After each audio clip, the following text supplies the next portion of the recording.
So, today I'm going to attempt a quick demo of the silicon mirror uh, and the silicon kaleidoscope and some related stuff. So first I have to launch Mo's Image Viewer. Okay, Mo's Image Viewer is nothing too amazing. It just lets you look at image files. So let's load one. Okay, this is a photo taken in someone's backyard. Maybe hard to suss out what this is. It's two tubs filled with water and plants are growing out of them. But the images are kind of cool, so that's what we'll start with. So, this is the silicon mirror. The silicon mirror reflects portions of the image that's beneath it. I'm going to make it clear first. And I'm going to set up the number of reflections to a simpler case. All right, in the lower left-hand corner of this mirror, there's a triangle. It's equilateral right now. And what's inside that triangle is going to be reflected when I turn reflections back on. So I'll do that now. So you see, I'm moving it around. And I'll turn it off again for a second. It's clear. Turn reflections back on. So you see, you can create kind of interesting patterns using this. The image inside the clear part, which I call the portal, is reflected about the sides of the portal to create a tile. And that's what's inside the whole mirror. This rectangular pattern is a tile. You can stack these tiles up and they seamlessly tile the plane. I'll show you what I mean. Okay, so I've stacked up a bunch of tiles, and you can do this quite a lot, and it's kind of addictive. Now, there's different shapes that the portal, the clear part, can take. It can be square. You can resize the entire window, which resizes the portal. And look at them. Now, there's a bunch of different cases, but it's a finite list. And I label them by the number of reflections. So, and by the number of reflections, I mean, go to 12. The number of reflections around the vertex with the most reflections. You see the top corner, the mouse is here, it's a 30-degree angle. So there's 12 reflections about that vertex. So that's the 12 reflection case. If I double the size of the portal, I go with 6 reflections, it's a 60-degree angle, and there's only 6 reflections about that vertex. And similarly, 8. So there's 8 reflections about that vertex. And I already showed 4. There's a special one, 8 reflections plus, and it does something different.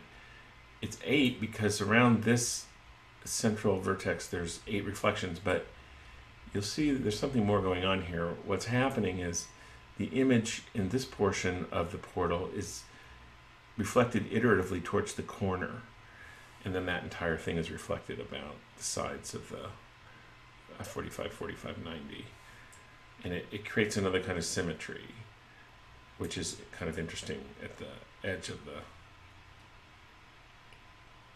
it's all pointing towards. And you just have to play with this. But it's very cool. Okay. Now, part of what makes this work especially well is the fact that you can use, just any image, and it can be something that you supply, or, just about anything. I'll show another one that's from a backyard. Let's zoom in a little bit. And let's bring up the portal. That's very cool. There's a lot of texture there.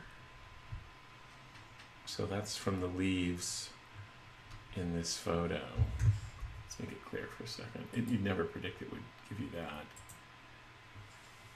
But there's just enough going on there. Let's simplify it a bit too. Let's make it 6.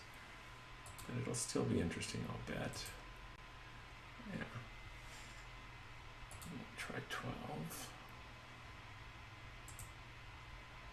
12's actually a little less interesting because we didn't catch a big part of the leaf, but let's change the fold, which, see now, oh yeah, now we're getting the leaf because the fold has to do with the shape of the portal.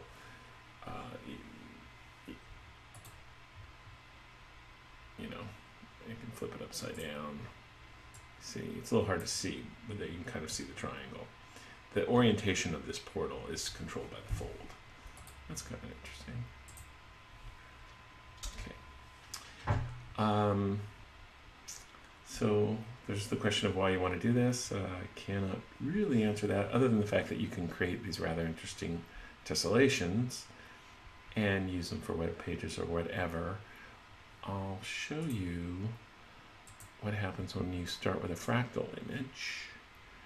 So let's see here. Zoom in a little bit.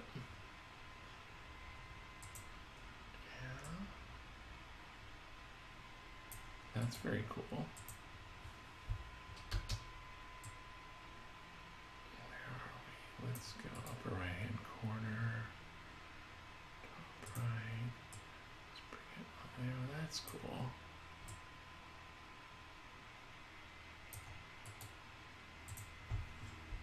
So there you go. I'm going to try one more fractal one. I had something really interesting in an earlier demo, and of course I'll never reproduce it in a million years, because that's how these things work invariably. And it's kind of funky. So, you know, there's just no limit to the sorts of things you can do if you're so inclined. And as you can see, it's rather easy to do. That's what's kind of cool about the silicon mirror, is that you can get just amazing effects with almost no effort whatsoever. I was going to show a web page. I'll do that really quickly. So this is from my website. We'll go to links. So if you look at this background here, that was created, you might see the similarity between one of the fractals I was looking at just a minute ago. And sure enough, I did use either that image or one very close to it to create this background. Okay. And the final thing I'm going to show is a silicon kaleidoscope real quickly. So I bring up Fred, and the image that we're going to use is this one here, which was a Clyde's flowers. It was taken in a hotel in Portland. It's just a bouquet of flowers in the lobby. It's kind of gorgeous. And I'll show how that looks when used as the seed for the silicon kaleidoscope screensaver. So we do preview. And there it is.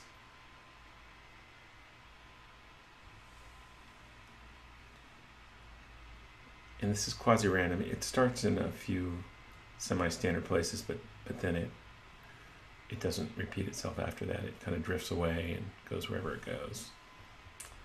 I don't know. And of course you can use other images, and I encourage you guys to try it. And that's the silicon mirror and kaleidoscope. Thanks.